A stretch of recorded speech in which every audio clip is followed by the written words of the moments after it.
Hang on, I think you need more space. You need more space because you've got a big jumping horse and things. You don't need that yet, though. Put it in.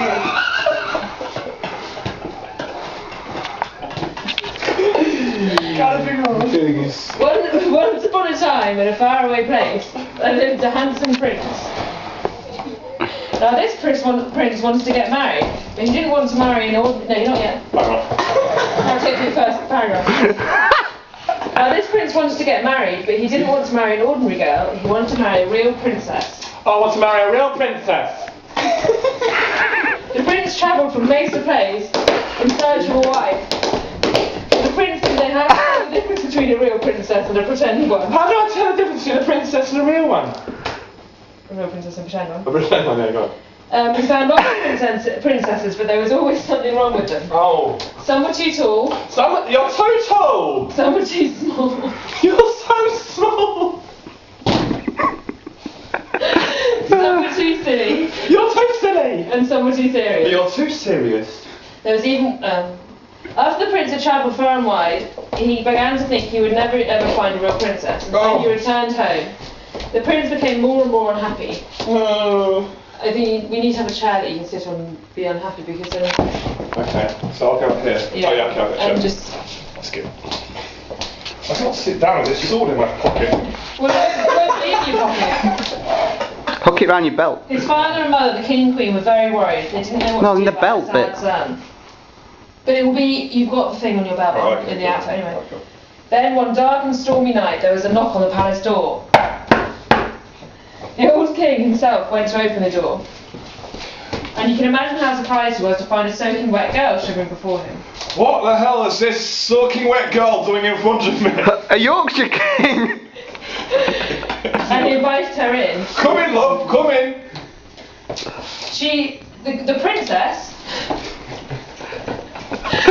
told the surprised king that she had become lost in the storm. I got lost in the storm! And asked if she could stay the night. Can I stay the night, please? Why is she walking like a monkey? I'm not sure. You're supposed to... Oh yes, I can't actually. That's right. Can I stay the night, please?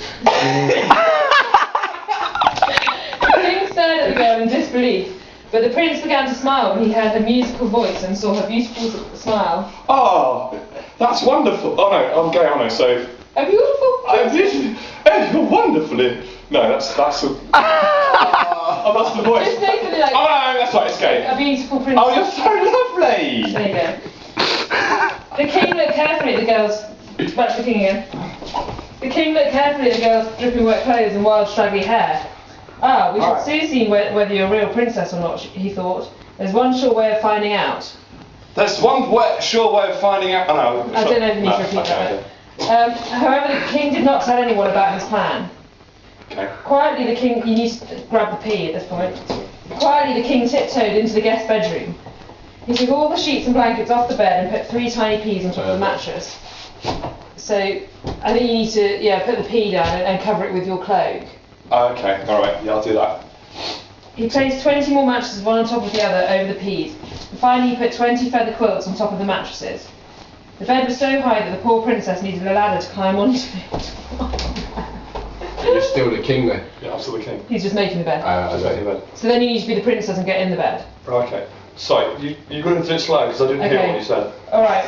The king tiptoed into the guest I'm running out of battery. Took all the sheets and blankets off the bed and put 3 peas on top of the mattress. Right. Then he placed 20 more mattresses, one on top of the other, over the peas. Really? Finally, he put 20 feather quilts on top of the mattresses. Right. Okay, then you need to be the princess. Then I'm asleep. The bed was so high that the poor princess needed a ladder to climb onto it. Oh, yeah. So well, no, that's fine. Just climb on, lie down with the pea underneath. You don't need to do the climbing bit. And then you need to do some comedy tossing and turning with the pea underneath you. An average night out. Tossing and turning. Oh my goodness, this is so uncomfortable. The next morning, the king asked the princess how she had slept. How'd you sleep, love? And she replied, hardly slept a wink. I bloody hardly slept a wink. There was something very hard in my bed. There was something very hard in my bed, and it kept me awake all night. Now it was obvious to the king that only a real princess would feel 3 tiny peas through 20 mattresses and 20 feather quilts, and everyone agreed that she indeed was a real princess. The prince was so happy to find a real princess at last, I'm so happy! especially such a pretty one, that they were married straight away and lived a long and happy life together. And then you can skip off stage with your princess. That was The Pea and the Princess by Samuel Selleck. Ta-da! Take a bow. Playing every part. And narrated by Rebecca Roberts. Thank you very much. Stop.